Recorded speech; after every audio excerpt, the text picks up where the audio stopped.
Righty ho then. So, I mean, if I ask the question on that left-hand side, are you playing a long shot or a short shot?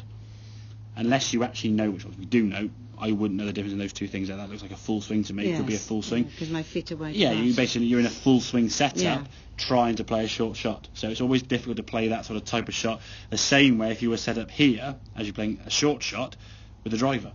You couldn't do it. You couldn't do it, exactly. So you want to make sure, and this is why I say 95% of most successful shots start from choosing the right tool for the job and setting up for the task at hand. As with anything you do, whether it's DIY or get into your car, anything, all before the action actually takes place, the prep beforehand very often is the biggest thing we can do. So if we can get a little bit narrow your stance off now is going to put your centre more towards your left side, okay?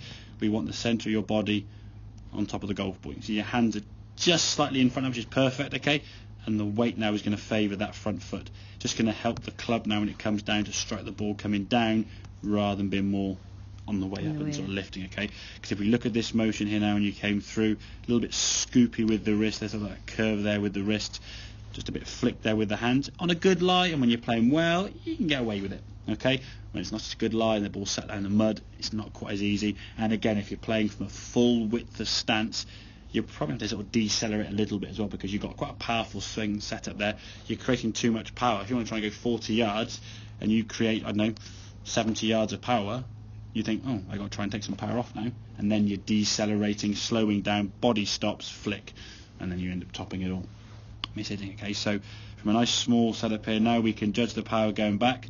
A lot less power now created, okay? So we can accelerate through. Now the golf club, as we can see, has gone less around that circle, and that was up there somewhere, okay?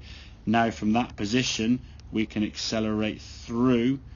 You can see your arms now a lot more in a straighter line there, whereas that one, you can see when you came to that sort of same position there, back a bit, there you go, when your right arm's there, that club flicked up, okay, rather than the hands working through, keeping the hands working nice and low through here. Lovely strike of the ball, getting the loft on the golf club that we're looking for. There's no real flick or scoop on that motion there. It's lovely contact, and then obviously through, your body just comes through with the club nicely in a nice connected fashion, and it looks nice and solid. Some of your mishits looked a bit sort of loose and a bit floppy, just losing a bit of control there through the impact area. So trying to stabilise that position. So narrower setup, a little bit taller, don't get quite so low with the knees. I think sometimes we sort of top a few shots, we just bend our knees lower and lower and lower.